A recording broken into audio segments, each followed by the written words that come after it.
Shalom, internaute nyoso, libota mobimba oyezolandanga partout à travers le monde. Bopambolama esika ezwami bino. Merci pour na moment oyo pour se permettre pour na ko landa nini oyo votre humble prophète le bâton de Moïse alingi a talisabino. Boye avant to banda mate anabiso na ko profiter ko pambola libota nyoso oyo ezali emipesi moment oyo pona koyoka mateya oyo to pambola pe ngonga oyo pe moment oyo pamba te mateya na biso ezala rempli na bozalisi ya molimo santo. Je te bénis, le Saint-Esprit de Dieu. Merci pour ta présence au milieu de nous. Je salue ce moment merveilleux et je salue ta présence en ces lieux et en ce moment. Remplis le cœur de tous ceux qui me regardent, qui me suivent à travers le monde, à travers le média, partout dans le monde. Bénis-les, ouvre leur cœur et remplis l'air de ton Esprit Saint. Laisse que ce message soit un canal par lequel tu vas transformer et bénir ton peuple.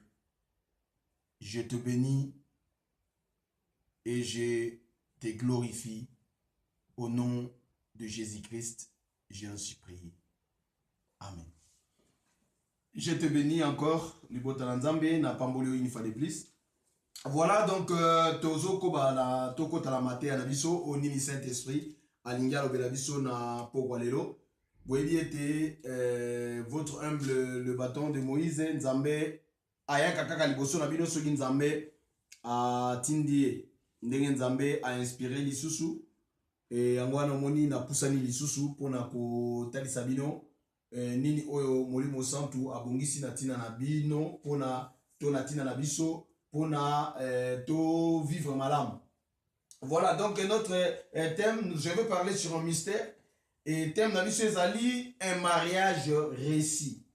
Voilà thème o tolingi tolobela na pokwa lelo. Tolingi tolobela sur un mariage réussi. Pona nini un mariage réussi?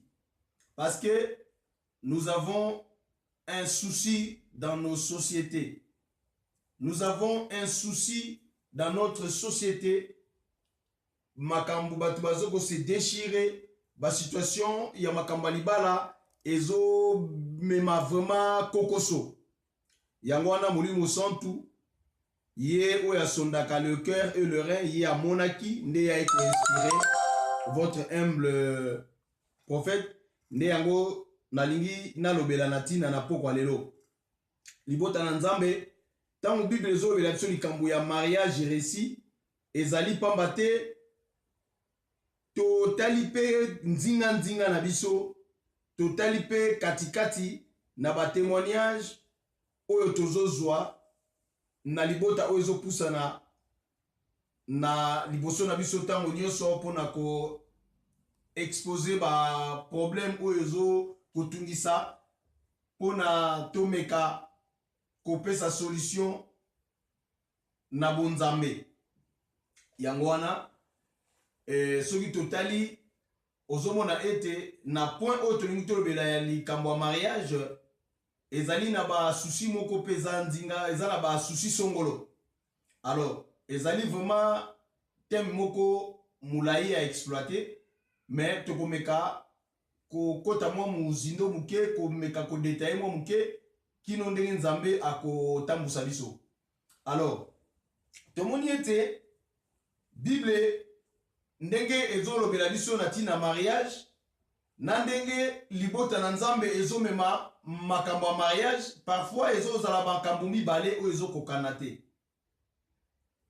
Napesi exemple songolo ezalaki na mosali na Nzambe moko mwasi aye koyebisa ye pasteur ngai nalingi na bala mobali alingi abala nga mobali pe baye pe na mobali pasteur nga nalingi na bala mwasi oyo bango mibale mwasi na mobali balingani makasi baza na problème te kati na bango. Mais mobali côté na famille na ye makambo. Mwasi pe côté ya famille na ye makambo. Otolingi mobali wana te. Côté petolingi mwasi wana te. Alors, sikoyo batu bakomi na point ya kotuna pasteur, est-ce que esengeli na biso tosala libala oyo to esengeli na biso tosala libala oyo te? Nde pasteur ayebisa bango tokota ba jeune tout ça to après basambeli balobi ke ote lokola ba famille elingi te, donc c'est que libala oyo ezali penza ndimamité, donc voilà oyo ndimamité na bato ndimamité na monana oyo peuple a boyi ba nzambe pe a boyi, ils ont développé tout ça et puis pour casser cette union, ba casser les couples wana parce que ma famille bazaki d'accord. Alors, votre humble prophète, il est là. Il est là pour na ko pesa e yano. Pambate solution oyo ba mekaki ko pesa pour la situation wana ezalaki penza solution moko oyo esengelite. Bon elongo banité. Peut-être na ndenge ya ba arrangement, mais ce que tu kota na ndenge ya makomi et répondre na ba ndenge makomi ezali ko sengate. Yango wana na lingina nutotanga mbango na Genèse chapitre 2 verset 24. Après nde tokoyeba ko développer nini o nzambe alinga lobela biso na katikati na verset oyo.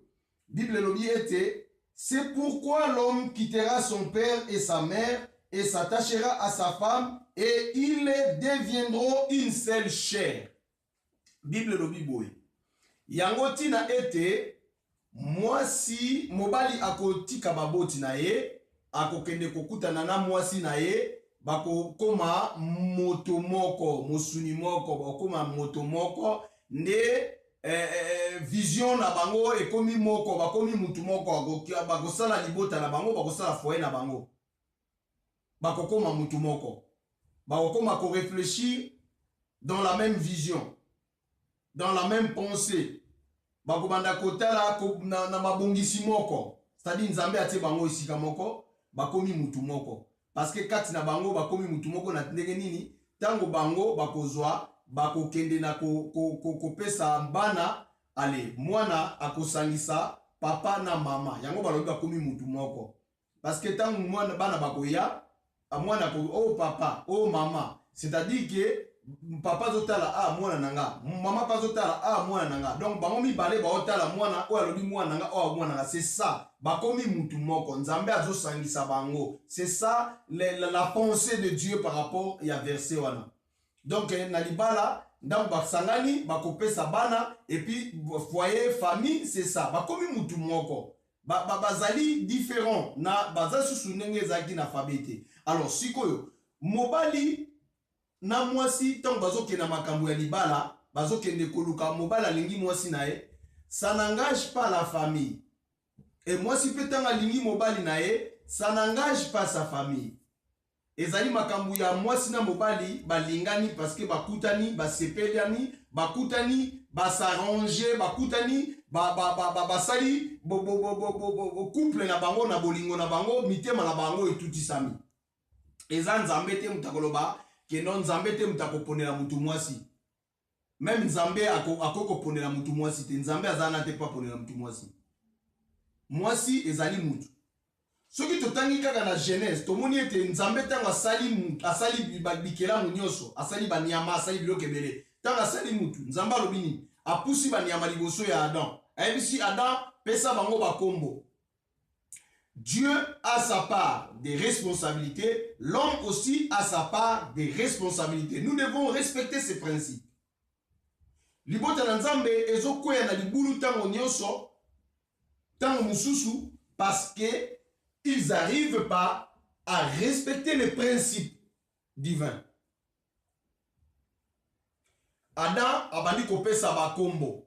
Donc c'est-à-dire que nzambe asali banyama mais nzambe te mtapesi banyama kombo. Lion eza nzambe te mtalobi bapesa ye kombo lion. Mutunde alobi oyo akobenga na kombo ya lion. Oyo akobenga na kombo ya éléphant. Oyo akobenga na kombo ya tigre. Voilà. Donc c'est ainsi que pour le mariage, à ce qui concerne le mariage, ça n'engage pas la famille, ça n'engage aucune aucun intermédiaire. C'est l'homme et sa femme, le deux. Balingani, basepeli, basali ba arrangement, eh ben, bakoya liboso a famille, kotali sa ete biso, to lingani, to lingi sikoyo, to sangana, to nga na lingi na honore mwasi nanga, na lingi na bima liboso ya famille na loba ete mwana oyo, azali, soki azate na ndako ayepa nanga. Soki tozo tambola, paske na lingi, siko na lingi, na pesa bino, paku na dot na bino, popo pesa ngai ye, ngai na sangana na ye, akomi, biso na etokomi mutu moko, to mene vie na biso. C'est ainsi, c'est ça la vision et la pensée de Dieu par rapport au couple, par rapport au mariage. Donc, ceux qui, famille, basali contre ces mariages, d'un côté ou de l'autre côté, ça n'engage qu'à eux. Mais vis-à-vis de Dieu, le mari ou la mariée, basali nabango parfaitement honnête devant Dieu, et puis ils n'ont pas de problèmes vis-à-vis Nanzamé. Peu importe le comportement de l'un ou l'autre des familles, est à bangoté. De l'une ou l'autre, est à bangoté. Pourquoi? Parce que ceux qui côté, il y a moi si, balobi qui ont biso tolingite, côté mobile, bobi biso tolingite, eh bien, ceux qui bolingite, c'est votre problème. Mais le fait que bango va se présenter pour nous que biso tolingani, biso ngai na ye pour na honorer, donc eh bien, je pense que Dieu a toujours une porte de sortie. Il y a toujours quelqu'un dans la famille. Il y a toujours quelqu'un dans la famille. Oyo nzambe ako oyo akoza toujours na boania yako sosola. Et puis eh ben et c'est par ces canaux on pourrait aller légaliser les choses et puis le mariage est réussi. Voilà. Ça c'était le premier point qu'on a parlé. Nasir que libota oyo binono sozolanda ozaki na ba problème à ce niveau-là. Vous avez compris la résolution. Donc voilà. Alors maintenant, tokoti sikoyo na étape ya mibale. Tokotanga na Genèse chapitre 3 verset 16. Nakotanga na lombango na kombo na Yesu Christ. Genèse 3 verset 16. La Bible déclare, il dit à la femme, je rendrai tes grossesses très pénibles. C'est avec peine que tu accoucheras. Tes désirs se porteront vers ton mari, mais il dominera sur toi. Awa Bible ezali koloba ete tangu mwasi na mobali na kati ya jardin d'Eden ni okaye kokosa mwasi azumbuma pesi mobali bale nzamba bengi ada ozapi parce que babatamaki ote to batami parce que toza bolumbu boza bolumbu na nayebiso ke boza bolumbu donc obuki mibeko na yebisaki yo ada lobi ote mwasi otaki pembeni na ngande muta akosi ngai mwasi lobi ote serpent muta akosi ngai. Alors, Nzambe a dit bon, serpent zoki mbano na ye. Tu es biso ki tomatimo muke na 15 3 Genèse 3 14 15 16 botang monios. Après tant mwasi Nzambe e ko ebisa mwasi ete yo okobota na pasi okobota na pasi na ba douleur. Et puis ba plaisir na yo na komatisa mingi plaisir na mobali. Na kopesa mingi plaisir na mobali. Et troisième point, nako mobali ako dominer likolo na yo. Wana ezali la pensée de Dieu pour la famille ezala réussi. Bien sûr que Adam avait péché vis-à-vis de son Dieu. Ève évidemment a péché aussi parce que elle a été séduite par le serpent. Mais Nzambe étant un Dieu miséricordieux, tant que bengana ki bango na jardin, alatisa ki bango quand même bilamba malgré que bakoma kini. Apesa ki bango maele ya kosala elamba. Pe basala ki elamba ya poswa nyama.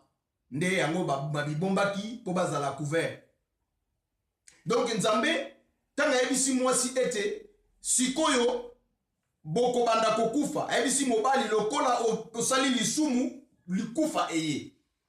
Mabele est comme maudit. Il a maudit le sol. Nzamba lobi à cause ya lisumu oyo, le sol est maudit. Alors comme le sol est maudit, Nzamba lobi ete sikoyo mwasi apesi mbano nenge vi na ye komi. okokota na pasi na douleur so totali moi sinyo so aza na zenga zaka na douleur oyo aza na douleur te na yebite soka exista ale alobi ke boko banda sikoyo kolia boko banda sikoyo ko mwasi okozala na dominé par mobali na autre mais soki sikoyo toke na le contraire des choses le mariage ne sera pas un mariage réussi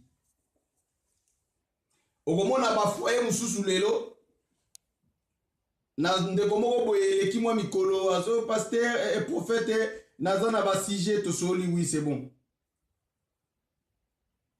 ale ndeko mususu ekoloba ote prophète ndenge eza wana kutu omoni kutu ngai soki kaka bapesi kaka nazwi kaka mbongo même na musala na ye nango bafutinga par exemple je donne un exemple bafutinga par exemple $100 na ye kaka na $100 nyonso wana napesi mwasi ye moko aluka asala ndenge nyonso kosala ye moko aluka soki akosomba loso soki akosomba fufu soki tokobomba combien ye moko paluka soki akopesa nga combien mpo nga transport na nga mpona kokende mosala ye moko paluka soki tokobomba combien esili nga kutu paster ndenge ozomona nga bina beprophète donc nasimbaka na nga te donc sadiki nga so nasali kaka na ye natikeli ye moko asala donc ye azoloba ngo na ntina ndesi ya boboto na ntina ndesi ke aza pena mutu moko donc sadiki ke azokovoma ndenge libala ya bosembo nzoka ce n'est pas un canal pour un mariage réussi. Au cours na bango, eh ben, ils ont eu beaucoup de problèmes et beaucoup de soucis. Et puis, mariage est kei penda, nenge sengelité, kei na ba mbeba, na ba mabaku ebele. Pourquoi? Parce que il y a des principes qui ne sont pas respectés. Mobali, il faut otikala na kibo mobali na yo. Yango wana tango ozo kende kopona mwasi, loko balobi ete nzambe te muta koponela yo mwasi. Il faut opona mwasi na ba capacité oyo yo ebi ko gérer. Kopona mwasi te oyo ko gérer te. Il faut pona mwasi oyo ko gérer. Yango wana mutazwa kata ko luka mwasi atala, est-ce que azola tandenge nini? Est-ce que abosa ka minu? Est-ce que penda za bopeto? Est-ce que soki na vandi na penda na kozala na problème te? Est-ce que lobby kozala te yo to tambola nzela moko le kali boso ngala za na sima tozo parce que mama bala musu ezabongo. Babimi na balabala mwasi boso mobali na sima bagota mulanzela moko te pourquoi parce que mobali akomoka mwasi soma komoka enkele ba couple msupe mwasi pa komoka mobali nkele yo le kakene na onga na kolanda mwasi pa komoka mobali nkele pourquoi parce que ils n'ont pas respecté les principes ils sont allés un peu trop vite et finalement sikoyo principe oya nzambe eza susu respecté te parce que nzambe lobi ete c'est l'homme qui va dominer dans le foyer c'est l'homme qui sera le maître c'est l'homme qui sera un petit dieu dans un foyer mais tant mobali a perdre ma qualité nyonso wana eh ben le mariage est foutu le mariage évidemment est foutu pourquoi parce que mobali azongi na place à mwasi azui place à mobali siko parole oyo bible lobi na Genèse 3:16 ezali directement touché virus ekoti katikati na verset wana tango ezali touché et voilà ça bloque tout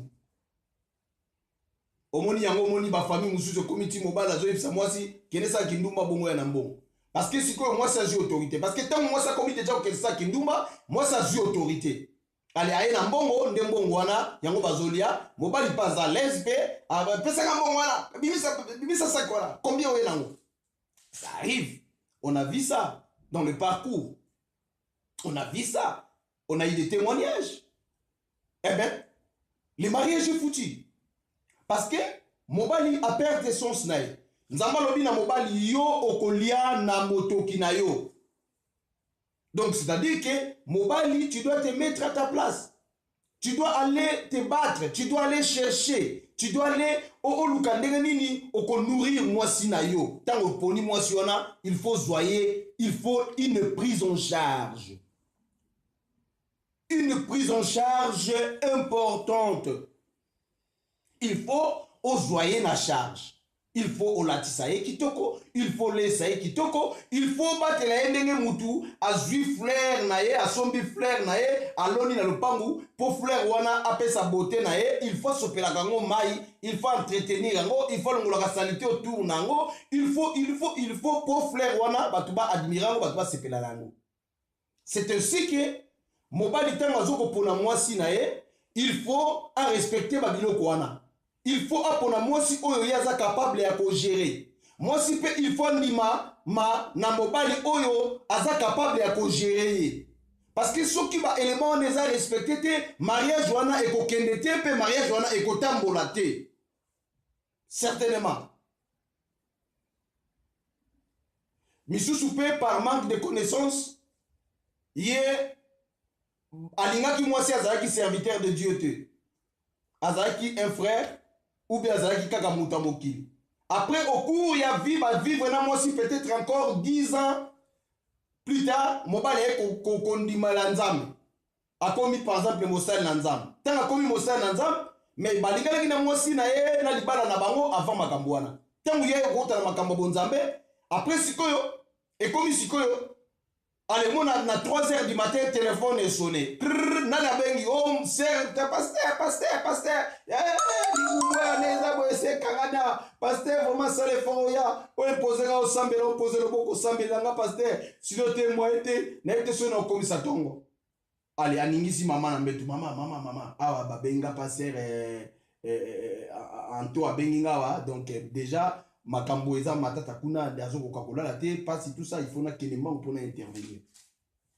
Allez, Anto papa 3 heures du matin akei Anto atiki akei parce que basi to kende minka ko finga basi da ko tout capacité na elike muta kokosa te. Nous sommes quand même, nous avons eu le temps quand même dans le mariage, on est quand même to consommer ba nebelé dans le mariage, to connaît to dit les femmes ils sont toujours en tout cas ils sont bazar beaucoup plus tolérant par rapport aux hommes. En tout cas, pourcentage mink. Papa Kende, c'est bon. Yo on a 3 heures. Papa. Anto, azala ba calcul na e o yemu kwa yebi. Akosi na e payé. Ndenge to monaka, mutoye na église. Grâce à pour akoi, pour que bilamba to mama, sous-vêtement e monana, nde musa na ya sepela sala yango na spectacle na sepela sala boso église. Ça c'est fait. Moi j'ai fait beaucoup de délivrance. Je connais les gens qui sont venus pour la délivrance et les gens qui sont venus pour faire le théâtre devant moi. Je connais. Et il y a eu certains que j'ai invités dans mon bureau après le service pour dire que non, voilà, il faut arrêter avec le théâtre. On n'est pas venu pour le théâtre. Donc, mais par manque de connaissances ou bien par être moi prématuré, parce qu'il y a des gens qui sont prématurés dans le ministère, prématurés dans la foi, prématurés dans les choses de Dieu, babimi vite, bazui temps à cause de la enseigneté, et puis eh bien, batouana pe bazousa la bambé bana. Après lobby sikoyo, allez, et ça continue, et évidemment, moi c'est comme fatigué, lobby mais non, mais c'est pas comme ça, papa, hein, tu es quand même un homme marié. Il est passé et puis souvent ça a passé des délivrances les lots qu'elle était allez lobby ba réunion ba dit moi je suis là na boni nzambe na koti maboneri na koti maboneri na moni ke nzamba talisinga yo za pena na ngate na moni pena yo zo soutenir ministère te mais eh ben yo bandaki makama mariage bandaki avant makama ministère no zo bana ministère no y après allez les lots sikoyo moi je suis on a combien important parce que comme ça va verset biblique mais non arrête tu dois être enseigné mon frère. Tu dois être enseigné. Allez, boum, mariage et koufi. Il y a eu des mariages qui sont perdus comme ça. Bah, mariage et koufi, mon bal a commis célibataire, moi j'ai commis célibataire, les enfants sont éparpillés. À cause il y a quoi? À cause il y a manque de connaissances. Peuple de Dieu, vous avez connaissance. La Bible déclare mon peuple périt faute de connaissances. Et c'est un yoka. Pona bo tambola bien et sengeli bo yoka ba homme de sage et sengeli bo yoka ba homme expérimenté et sengeli bo yoka ba serviteur oyo ba vandi na moboko ba vandi katkat na ministère ba zui moi temps na musala oyo mariage kofi parce que je suis disant que eza pena bonzambe mais eza kutu bonzambe te eza penza bêtise après ba verset non aza moi ça ministère te asunganga te namoni nzamba talisinga ke choki lisu moko ezo tambola te foto bola lisu wana ezalaki bien tombo ezalaki mais siko tango comme na bakama nzambe lingo changer vocabulaire alors soki lisu ngo ezalaki mabe pona ni bokabwani pona nini kasi yo lokolo be komi na bonzambe yo komi siko mutu na nzambe pona nini yo opesi solution na mwasi ya motekasi Parce que moi, si le ko, il y a un asongal habité na bonzambe, yom to comme na bonzambe, pour nani bokaboni. Bokaboni parce que moi, c'est ça, aza ya nzambe te, yoza ya nzambe. Au moins que nzambe non peut après sa solution te. Donc, yonde ok côté à mabe. Yonde oza mal dirigé. Et la femme est restée, la pauvre femme est restée avec les enfants. On est en train de continuer à vivre ces genres de choses. Parce que les gens, ils parlent de Dieu, mais quand ils parlent de Dieu, mais quand on parle de... le Dieu, c'est un Dieu de solution. Le Dieu d'Israël, c'était un Dieu qui donnait la solution à chaque problème. S'il ne donne pas la solution, il n'est pas Dieu. Il faut arrêter avec lui. Parce qu'il ne te donne pas la solution. Je connais les gens, ils parlent de Dieu, mais toutes choses dans sa vie, il y a seulement l'autre qui fait. Moi, je connais les gens. À chaque fois, prophète, c'est prophète qui fait. Ah, prière, je fais. Je ne me vante pas de moi. Tout ce qu'il peut chercher dans la vie comme solution, ça vient que par la prière de mon Dieu. Mais après que quand il a la solution, et il se met à côté pour critiquer. Il se met à côté pour parler de l'homme de Dieu, pour parler aussi des autres hommes de Dieu. Mais lui, il parle de son Dieu, mais son Dieu n'a jamais donné solution à son problème. Son Dieu, je vous jure, il n'a jamais donné même une solution à ses problèmes. Même pour ramener son enfant, de la faire sortir d'une chambre à une autre, il n'arrive pas. Il faut que quelqu'un d'autre vienne faire pour lui. Mais il parle d'un Dieu. Et ce Dieu-là, il n'arrive pas à donner même une petite solution comme ça. Même une petite solution comme ça, son Dieu-là, je répète encore, il n'arrive pas à donner cette solution. Mais eh bien, Esengeli, Libota Nzambe, to sosola.